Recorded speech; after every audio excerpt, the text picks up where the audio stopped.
جنوبی بحیرہ چین کے متنازع پانیوں میں خوش آمدید۔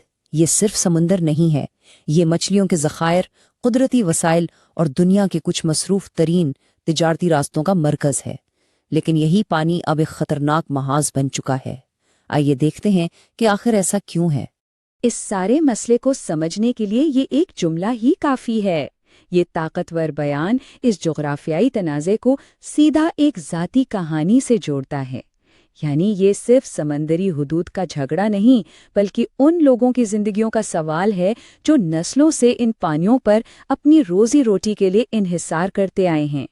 تو یہ کشیدگی آخر ایک خطرناک تصادم میں بدلی کیسے؟ دسمبر 2025 میں ایک ایسا واقعہ ہوا جو اس تنازع کا ایک مرکزی نقطہ بن گیا اور جس نے اس سلگتی ہوئی آگ کو مزید بھڑکا دیا۔ دسمبر 2025 میں چینی کوسٹ گارڈ نے فلپائنی ماہی گیروں پر پانی کی تیز دھار توپوں سے حملہ کیا۔ اس حملے کی شدت اتنی زیادہ تھی کہ 3 ماہی گیر زخمی ہوئے اور 2 کشتیاں بری طرح تباہ ہو گئیں۔ یہ کوئی معمولی جھڑپ نہیں تھی، بلکہ یہ طاقت کا ایک کھلا مظاہرہ تھا۔ اس واقعے پر منیلا اور بیجنگ کا رد عمل بالکل ایک دوسرے کے مخالف تھا۔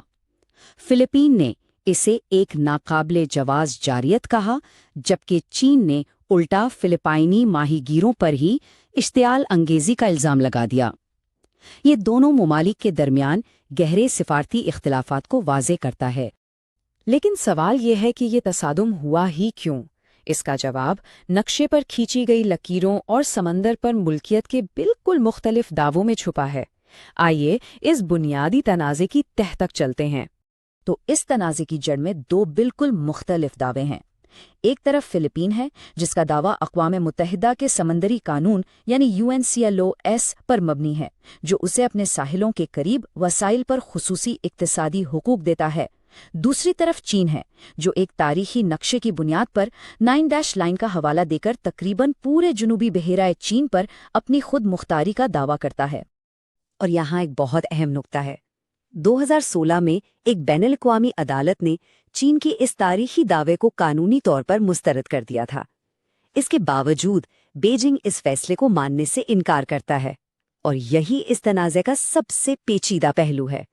عالمی عدالت کے فیصلے کو مسترد کرنا ہی اس بات کی نشاندہی کرتا ہے کہ یہ تنازع کیوں بڑھتا جا رہا ہے، اور جو دسمبر کا واقعہ ہوا وہ کوئی اکیلا واقعہ نہیں تھا، بلکہ یہ کشیدگی کے ایک خطرناک سلسلے کی ایک کڑی ہے۔ اگر ہم پچھلے کچھ مہینوں پر نظر ڈالیں تو کشیدگی میں مسلسل اضافہ نظر آتا ہے۔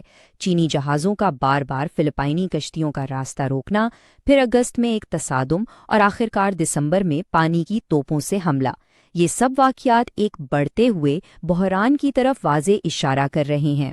اس ساری کشیدگی کا شاید سب سے سرد پہلو یہ سادہ سا پیغام ہے، ویلکم ٹو چائنا۔ یہ پیغام ایک فلپائنی طیارے کو اس وقت نشر کیا گیا جب وہ ایک ایسے جزیرے پر اتر رہا تھا جو فلپائن کے زیر انتظام ہے۔ یہ اس بات کی علامت ہے کہ اب یہ تنازع سمندر سے نکل کر ہوا میں بھی پہنچ گیا ہے۔ تو اب ذرا بڑی تصویر دیکھتے ہیں۔ اس جغرافیائی بساط پر صرف چین اور فلپائن ہی نہیں ہے۔ یہ تنازع کیوں ایک علاقائی اور بین الاقوامی تشویش بن گیا ہے؟ کیونکہ اس میں کئی دوسرے بڑے کھلاڑی بھی شامل ہیں۔ دیکھیں، اس بساط پر کئی کھلاڑی ہیں۔ ویتنام اور ملیشیا جیسے دوسرے ممالک کے بھی اپنے دعوے ہیں۔ چین نے مصنوعی جزیروں پر باقاعدہ فوجی اڈے قائم کر لیے ہیں۔ اس کے جواب میں فلپائن نے امریکہ کے ساتھ اپنے دفاعی تعلقات مضبوط کیے ہیں، اور امریکہ خود بھی اس خطے میں اپنی موجودگی کو یقینی بنانے کے لیے گشت کرتا رہتا ہے۔ تو سوال یہ پیدا ہوتا ہے کہ یہ سب کچھ جو ہزاروں میل دور ہو رہا ہے، باقی دنیا کے لیے کیوں اتنا اہم ہے؟ اس کے عالمی نتائج کیا ہو سکتے ہیں؟ وجہ یہ ہے، $3 ٹریلین سے بھی زیادہ یہ ان سمندری راستوں سے گزرنے والی سالانہ عالمی تجارت کی تخمینی مالیت ہے۔ یہاں داؤ پر بہت کچھ لگا ہوا ہے، ماہی گیروں کی روزی روٹی سے لے کر خربوں ڈالر کی عالمی تجارت تک، جہاز رانی کی آزادی کے بین الاقوامی اصول سے لے کر پورے خطے کے امن تک۔ یہاں ایک چھوٹی سی غلط فہمی بھی ایک بڑے فوجی تنازع کو جنم دے سکتی ہے۔ اور آخر میں ہم وہیں واپس آتے ہیں جہاں سے ہم نے یہ بات شروع کی تھی، ان لوگوں کے ذاتی تجربات پر جو اس کشیدگی سے براہ راست متاثر ہو رہے ہیں۔ یہ بیان اس غیر یقینی صورتحال اور خوف کو ظاہر کرتا ہے جس کا سامنا ان ماہی گیروں کو ہر روز کرنا پڑتا ہے۔ تو ہم اس تجزیے کو اس ایک اہم سوال پر ختم کرتے ہیں۔ کیا اس پیچیدہ صورتحال میں، جہاں دعوے ایک دوسرے سے ٹکراتے ہیں اور طاقتیں آمنے سامنے ہیں، ایک بڑے تصادم سے بچنا ممکن ہے؟ اس خطے کا مستقبل اسی نازک توازن پر منحصر ہے۔